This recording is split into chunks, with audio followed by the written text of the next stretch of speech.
सल्लु अलल हबीब सल्लल्लाहु ताला अला मुहम्मद। नियतुल मुमिनी खैरुम मिन अमलिही। मुसलमान की नियत इसके अमल से बेहतर है। अल्लाह ज़वजल की रिज़ा पाने और सवाब कमाने की गर्ज से सिलसिला देखने से पहले अच्छी अच्छी नियतें फरमा लीजिए। अल्लाह की रिज़ा की खातिर इल्म दीन हासिल करूंगा, सीखकर दूसरों तक नेकी की दावत पहुंचाऊंगा, खास खास बातें लिखूंगा, अव्वल ता आखिर देखूंगा। सल्लु अलल हबीब सल्लल्लाहु ताला अला मुहम्मद।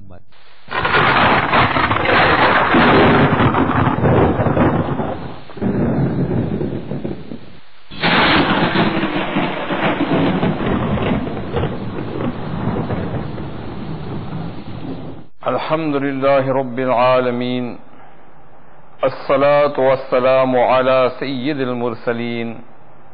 अम्मा बअद फ़अऊज़ु बिल्लाहि मिनश शैतानिर रजीम। बिस्मिल्लाहिर रहमानिर रहीम। अस्सलातु वस्सलामु अलैका या रसूलल्लाह व अला आलिका व अस्हाबिका या हबीबल्लाह। वस्सलातु वस्सलामु अलैका या नबियल्लाह व अला आलिका व अस्हाबिका या नूरल्लाह। Our beloved Rasul sallallahu ta'ala alayhi wa sallam has mentioned that whoever recites Durood Pak just once, Allah Azza wa Jal sends 10 blessings upon them. Sallu ala al-Habib sallallahu ta'ala ala Muhammad. This episode, Satanic Whisperings, today we will be doing the second episode, and I consider this the heart of the episode. In this we would learn on the tricks that Shaitan uses to control us.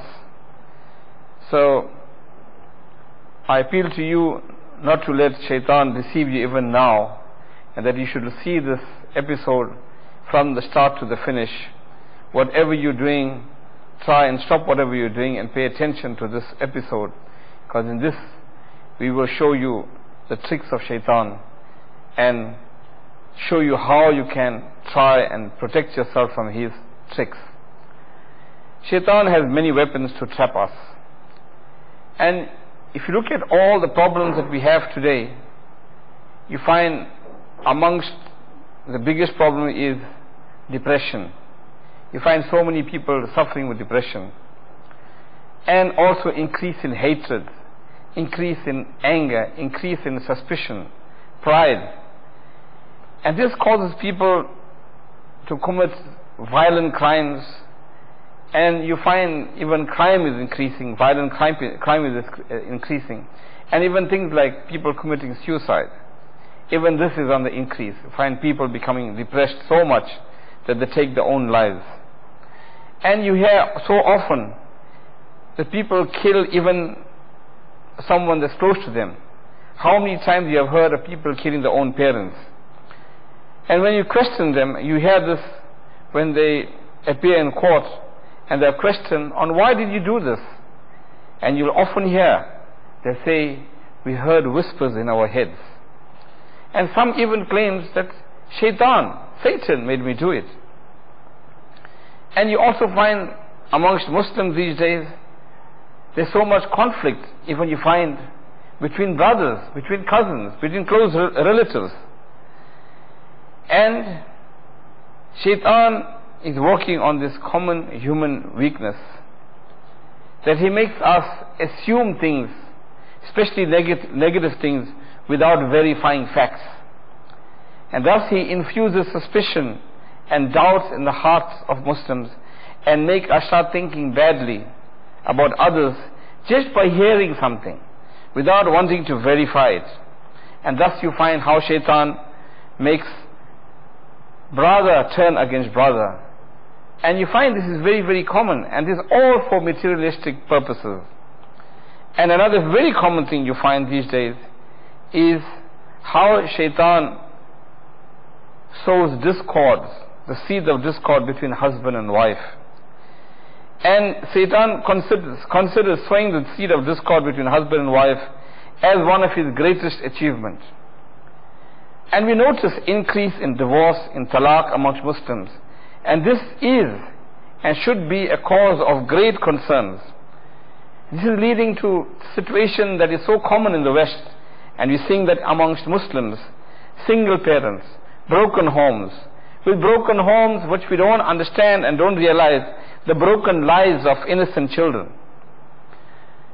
There is one hadith where our beloved Rasul sallallahu alaihi wasallam said that Iblis places his throne upon the water, and then he sends his troops for creating dissension between people. And he says the nearest to him in ranks are those who are notorious for creating dissension. Dissension means dispute. Then one amongst them comes and says, I did not spare so and so until I sowed the seed of discord between husband and wife. And Shaitan tells him, you have done a good job. He then embraces him. This is in Sahih Muslim, narrated by Hazrat Jabir bin Abdullah radiallahu anhu. And you also notice the Shaitan hates the scholars, especially the pious practicing ones. He hates people like Amir al-Sunnat, Damat Barakatuhum al-Aliyah, because he is undoing so many millions of people that were misled by Shaitan, and is bringing them into the right path. So he hates the scholars, and he hates people who are becoming scholars. He hates even children who are going to madrasa to learn about our deen, because Shaitan knows that ours is the correct deen. So don't you think the Shaitan has got his target? We are his main target, we the Muslims. The Muslims are gone astray, he's too happy with them, and he's trying to capture as many of us as possible. So there's one beautiful story as well, just to understand, for us to understand how Shaitan works. It's mentioned that once Shaitan was having his mashwara with his troops. So he asked one, what did you do? And he said, I made a person do this sin and that sin. I made cause discord between husband and wife. He said, he praised them. He said, well done, well done.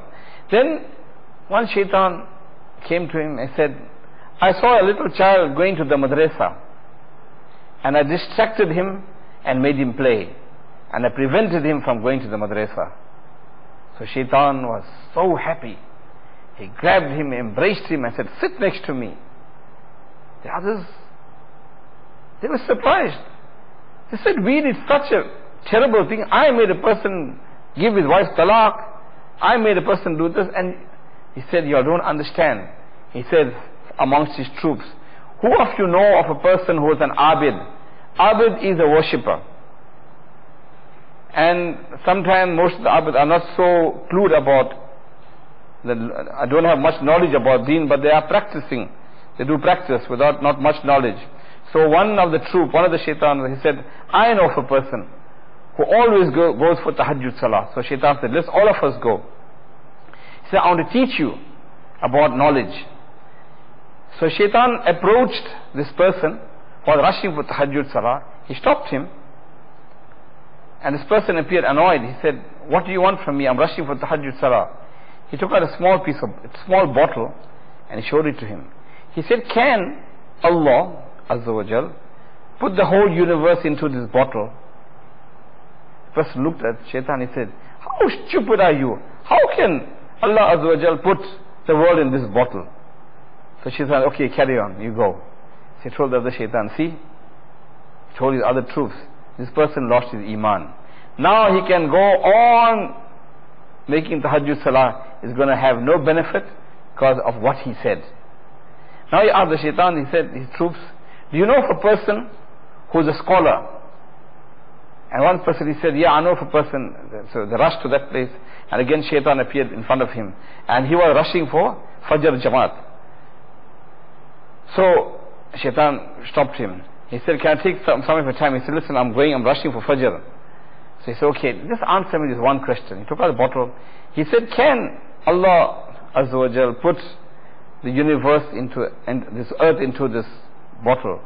He looked at him, he said, you must be Shaitan. He said, what is this earth?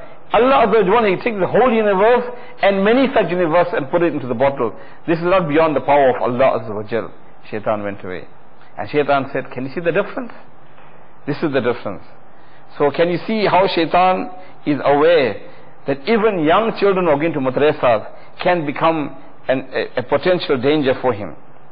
And as we said, we see disharmony, we see a discord, we see misery, conflict, etc. spreading in the dunya. Does this not astound you? Because you look at the technological advancement, and the primary reason that we find modern invention is to make our lives more comfortable, to make things easier, to make things simple, to make things enjoyable. But is this happening? You ask yourself, how much convenience we have these days. You communicate with anyone in any part of the world. You just take your cell phone and you press the numbers and you communicate. You want to travel, you can transverse this globe. You can go in a matter of hours to distant countries. That is how, just to give you examples. You want to go to distant places, you've got cars that are very fast.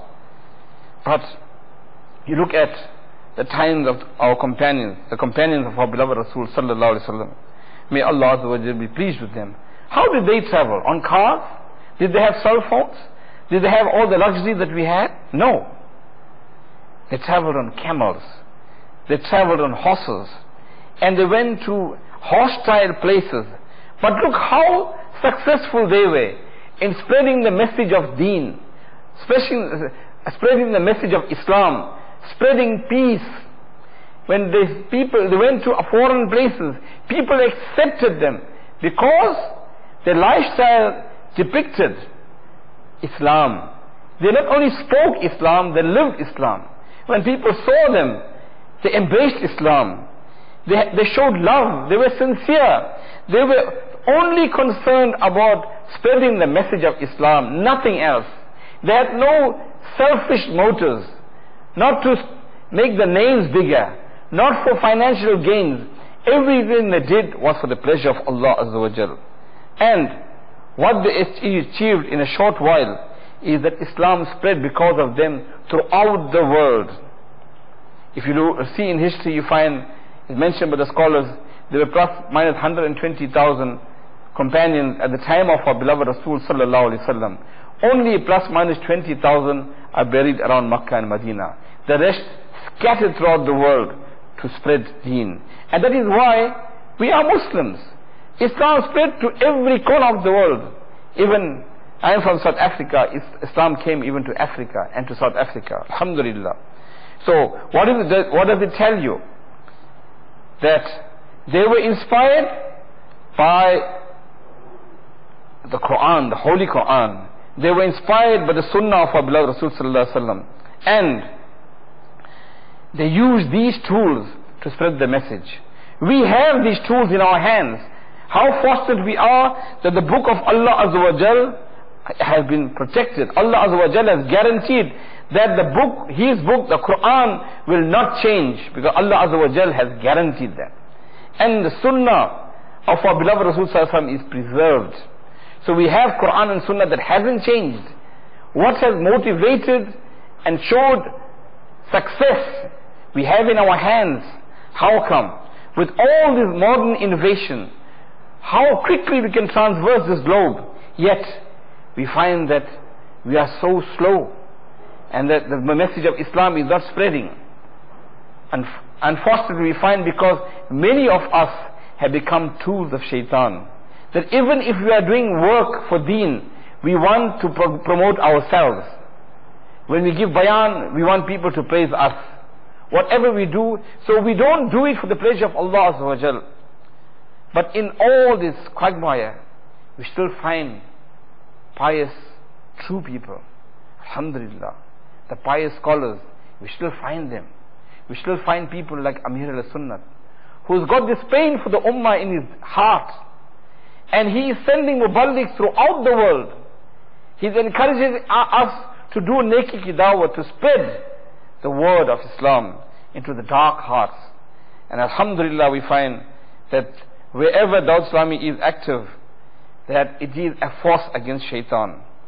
Now we look at everything that's happening around us. As we mentioned, that crime is increasing, everything is increasing in the dunya, and we can see more wars. And if we look inside us, one on the macro sense, that means around us, we find all this destruction. But then we look inside us, in the micro sense, we find We ourselves are drowned in more worry, in more stress, in more anger, in more hatred, more suspicion, more jealousy, more murder. There's more rape, there's more domestic violence, there's more drug addicts. More people are becoming suicidal and committing suicide. Why? This advancement in technology should make us reach people in distress quicker. That means we should be able to help people quicker with all this technology. But what do we find? More people are starving, some due to natural disasters like droughts, etc., and some due to conflicts, due to wars. We find that these conflicts are increasing. It's supposed to bring peace. We find there's no peace despite all this conflict. We find more and more civilians are being killed and they are suffering.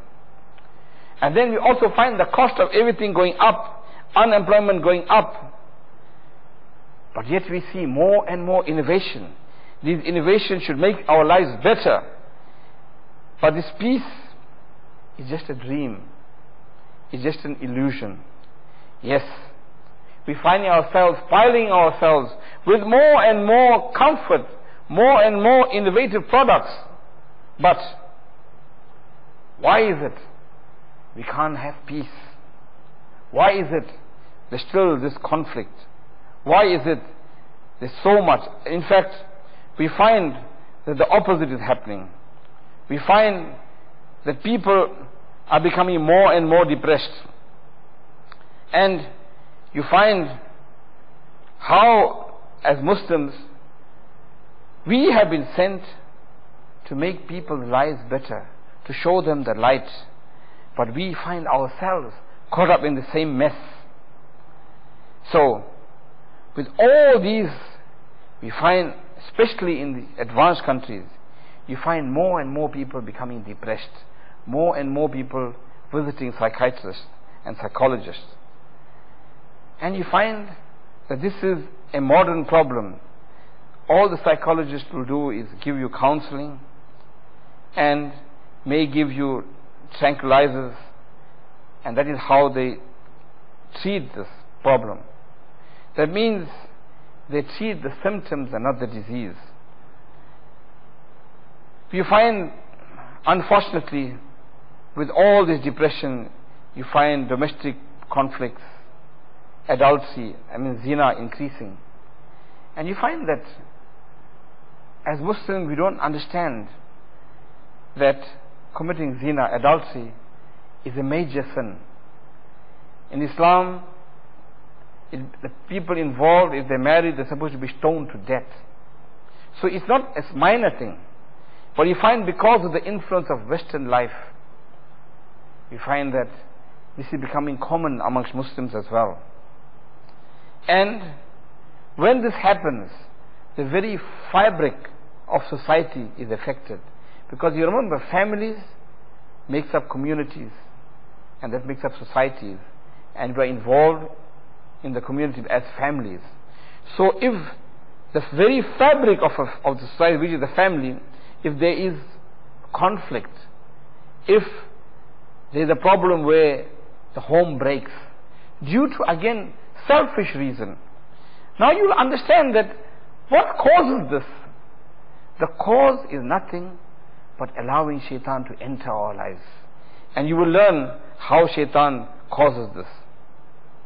You find the unfortunate thing is, when there is a divorce or when there is separation, the people that are affected more are the innocent children. Because the husband is now maybe marrying somebody else, and his new wife does not like his children. So you find the children get neglected, and the mother may remarry, and the person she marries also is not happy with the children. The poor children are tossed between these two loves in their lives. And what happens? You find this is common in the Western countries, that these children now cannot look up to the parents for guidance, because they are preoccupied with their own lives, and they are become easy victims of shaitan. And you find in many cases, children who become drug addicts, become criminals, or end up becoming depressed and hate life, are product of these kind of families. So you find that all these things, we spoke about the internal problem of depression, about anger, hate. These are something that we do not like. We don't want to impose this on ourselves. These are negative feelings. And you find that who wants to be angry? Who wants to be depressed? Who wants to be vengeful? So it means that we don't like it ourselves. That means there is an enemy within us that wants us to be like this. So, who is this enemy? This is what modern psychologists who are not Muslim don't understand. So, Allah Azza wa Jal says to us, who is this? Allah Azza wa Jal says in Surah An'am, verse 142, وَلَا تَتَّبِعُوا خُطُوَّاتِ الشَّيْطَانِ إِنَّهُ لَكُمْ عَدُوٌّ مُبِينٌ. Do not follow the footsteps of shaitan. He indeed is the avowed enemy. So Allah Azza wa Jal says that this shaitan is an enemy that is within us. So, in one hadith he mentioned that every one of us have a satanic jinn which is attached to us at birth. That means every one of us has this. And this shaitanic jinn has been created as we are born, and he knows all our secrets. He knows even the first sound that came out from our mouths. He knows everything that we have forgotten because he's been with us all the time. And you'll find that he is controlled by shaitan. And also remember, the shaitan runs in our vein like our blood. And he whispers to us. Allah Azza wa Jal says, يُوَسْوِسُ فِي صُدُورِ النَّاسِ مِنَ الْجِنَّةِ وَالنَّاسِ. He whispers into the hearts of mankind, amongst man and jinn. So, and how does he influence us? We find that our scholars say that when we speak in the forms of waves. So our sound comes out in the form of waves. And each of us have a characteristic wave. That means the wavelength will be different for each one. This is very common. That your family, even if you are amongst thousands of people, when you talk, they can recognize your voice. Because each one's voice, like a fingerprint, has a unique wave pattern. And this shaitanic jinn that is created with us, he is called Hamzad in Urdu or Qareen in Arabic. He knows this wavelength. So he knows our voice and he whispers to us. And when there's something evil whispering in our brains, first we find that if it is detestable, we first become scared. We reject it. But now it's from within our heads. We don't understand that this whispering is from shaitan. And he whispers, and first you reject it. And then as they say, ghar ka chor. If there's a chor, there's a rogue in your house, and he's stealing, it's very difficult for you to find out, because there's no break-in, there's nothing, and you find things are going, and you don't know who's doing it. So this chor, this Hamzad is in us, and he's trying to steal our contact, our connection with Allah Azza wa Jal. So he whispers evil things. And you find, first time you'll get shocked at his evil things. And then shaitan has got his way. He keeps bombarding you with this thought. And all of a sudden, you start thinking about it. You don't reject it. You don't get angry. And you find many cases after continuous bombardment, when shaitan sees that he becomes soft, he keeps working on this. And you find that eventually he starts controlling you. And Allah Azza wa Jal says in the Holy Quran, He says, إِنَّمَا يَأْمُرُكُمْ بِالسُّوءِ وَالْفَحْشَاءِ وَأَن تَقُولُوا عَلَى اللَّهِ مَا لَا تَعْلَمُونَ. This is in Surah 6, Surah 2, Surah Baqarah, verse 169. That means the shaitan, he commands you to do evil and indecency and to say about Allah Azza wa Jal what you know not. Now, viewers of Madani channel, you find this is the trick of shaitan. that he entices you towards indecency, shamelessness. And how does he make you accept this? And in another verse, Allah Azza wa Jal says, and this is in the 17th surah, verse 64, translation from Kanzul Iman. And stagger them, whoever of them, with your voice, and mobilize against them your horsemen and your footmen, and share with them wealth and children, and promise them, and the devil's promise is a deception. Allah Azza wa Jal says in the Holy Quran as well, He says in Surah 17 verse 64, translation from Kanzul Iman, Allah Azza wa Jal says, He is talking about shaitan, that stagger whoever so of them you can with your voice, bisawtika, and mobilize against them your horsemen and your footmen, and share with them their wealth and the children, and promise them, and the devil's promise is but a deception. So my dear brothers, viewers of Madani channel, as you can see how shaitan uses his voice. Allah Azza wa Jal says, bisawtika, he whispers to you. Now, you find that when he whispers to you, he tries to control your heart and your mind. And you see that this is the trick of shaitan. You look at it, an example.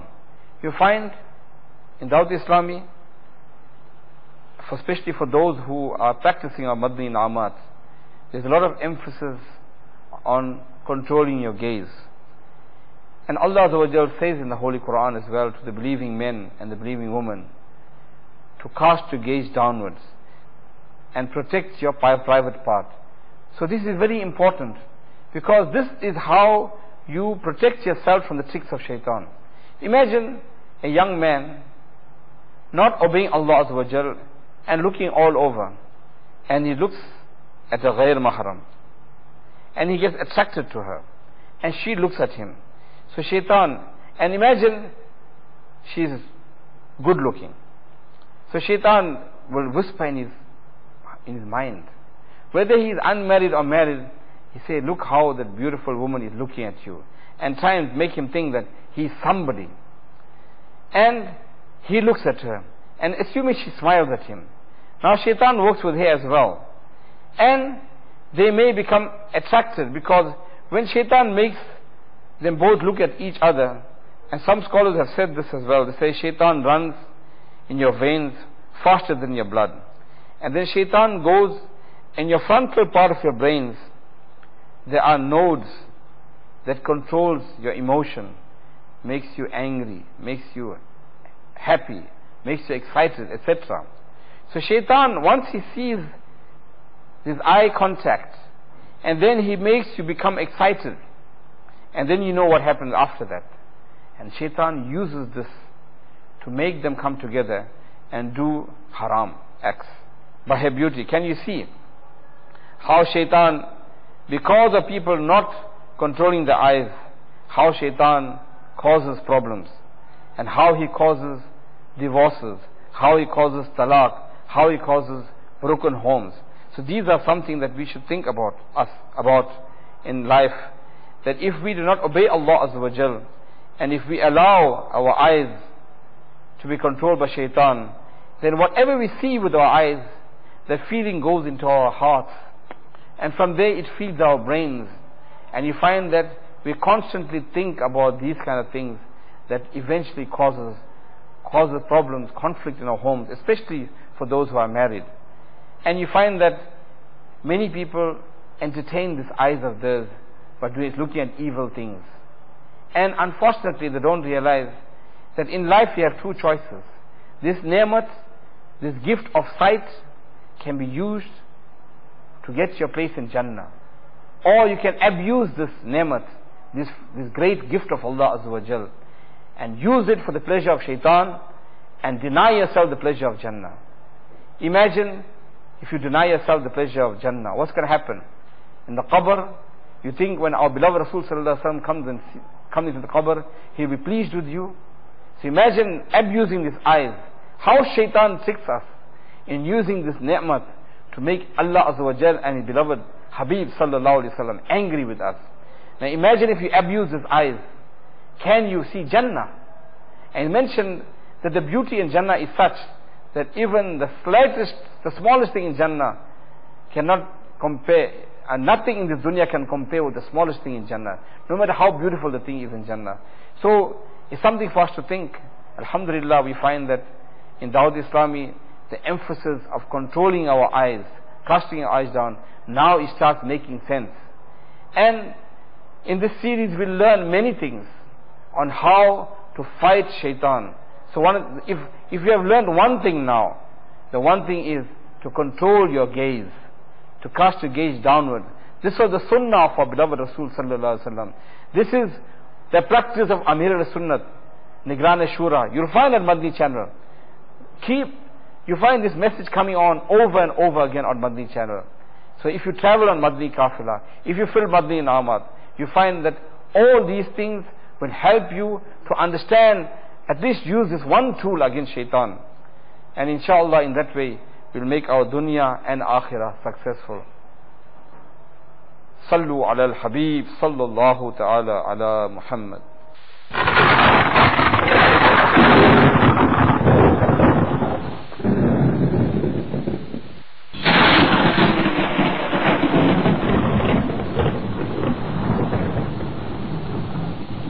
صلوا على الحبيب صلى الله على محمد.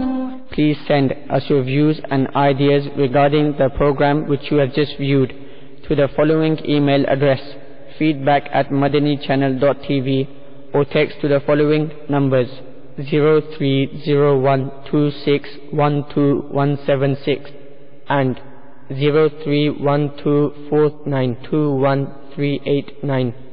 صلوا على الحبيب صلى الله على محمد صلى الله عليه وسلم.